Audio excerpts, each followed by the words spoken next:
নমস্কার, কেমন আছেন সবাই? আশা করি সবাই ভালো আছেন।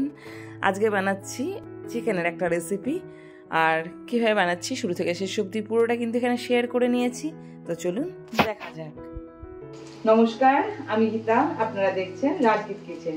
তো আজকে বানাবো একটা দারুণ রেসিপি, আর যদি আপনাদের ভালো লাগে তাহলে যেন অবশ্যই চ্যানেলটিকে সাবস্ক্রাইব করে দেবেন এবং আপনার মতামত যেন অবশ্যই কমেন্ট বক্সে জানাবেন।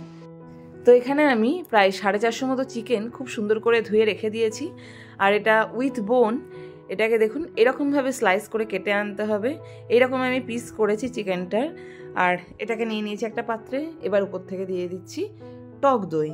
টক দইয়ের ওপর দিয়ে দেবো হচ্ছে আদা আর রসুনের আমি পেস্ট করেছি, সাথে আছে কাঁচা লঙ্কা। এবার দিলাম হলুদ, আর দিয়ে দেবো কাশ্মীরি রেড চিলি পাউডার, আর দেবো ওপর থেকে সর্ষের তেল। আর এবার এটাকে খুব সুন্দর করে দেখুন মেখে নিয়েছি। তো দেখুন কত সুন্দর করে মাখা হয়ে গেছে। এটাকে আমি আধ ঘন্টার জন্য রেখে দেব।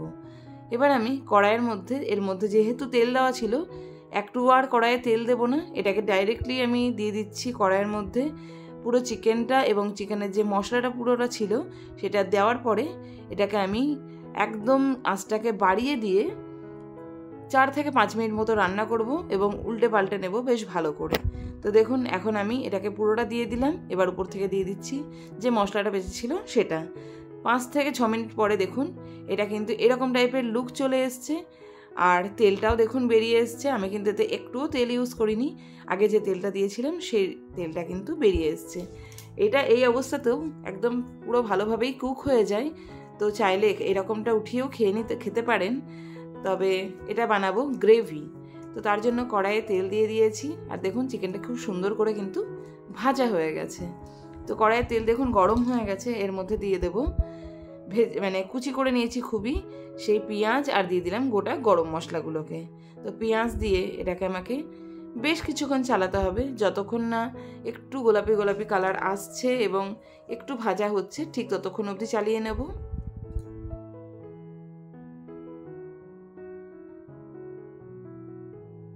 তো দেখুন ভাজতে ভাজতে ভালোই কালার এসে গেছে। এবার এর মধ্যে অ্যাড করছি আদা, রসুন আর কাঁচা লঙ্কার পেস্ট। তো দিয়ে দিলাম এর মধ্যে। এবার এটাকে দেওয়ার পরে আমাকে দিতে হবে জিরের গুঁড়ো, আর দিতে হবে হলুদের গুঁড়ো, আর দিচ্ছি কাশ্মীরি রেড চিলি পাউডার।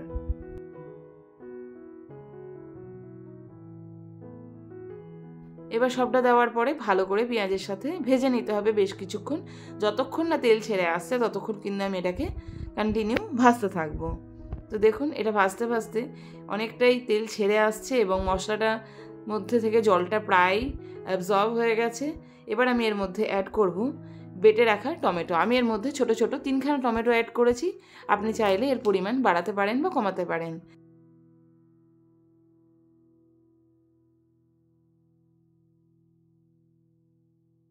আমরা যে কোনো রান্নায় একটু টমেটো ব্যবহার করি। টমেটো যদি না থাকে আমাদের মনটা কেমন খুঁতখুত করে, তাই জন্য যে কোনো রান্নার ক্ষেত্রে টমেটো দিলে টমেটোর স্বাদটা কিন্তু আমাদের মুখে দারুণ লাগে, একটু টক টক লাগে, যে কোনো রান্না খুব সুন্দর লাগে খেতে। তো দেখুন এখানে কিন্তু এই রেসিপিটা আমি আপনাদেরকে বলছি একেবারে নতুন রেসিপি। চিকেন এরকমভাবে অনেকেই হয়তো বানান না, তো আমি বলবো যারা নতুন দেখছেন এই রেসিপিটা তারা যেন অবশ্যই বাড়িতে ট্রাই করবেন।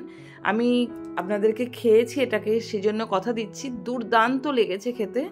একদম একদম অন্যরকম, প্রতিদিনের যা চিকেন বানাই তার থেকে পুরো ডিফারেন্ট টাইপের এটা।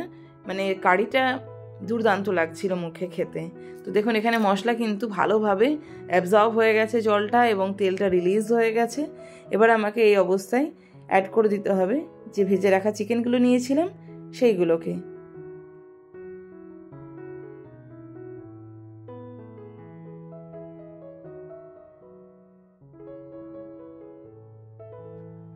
তো এবার আমি এর মধ্যে অ্যাড করে দিলাম ভেজে রাখা চিকেনগুলোকে। চিকেনগুলো প্রায় আমার ধরুন 80% মতো কুক হয়েই গেছে, আর বেশি নরমগুলো আরও একটু ভালোভাবে 100%ই কুক হয়ে গেছে। তো এখানে তেল যখন আমার রিলিজ হয়ে যাবে এর মধ্যে থেকে, মশলা থেকে, তখন সেই সময় কিন্তু আপনি এই মশলাটার মধ্যে মাংসগুলোকে অ্যাড করে দেবেন, এবং দেওয়ার পরে দেখুন কি সুন্দরভাবে মাখো মাখো রান্না হয়ে গেছে। মনে হচ্ছে যেন এখনই তুলে 2 পিস খেয়ে নিই। তো দেখুন মশলাটা ভালোভাবে মাখানো হয়ে গেছে চিকেনের মধ্যে।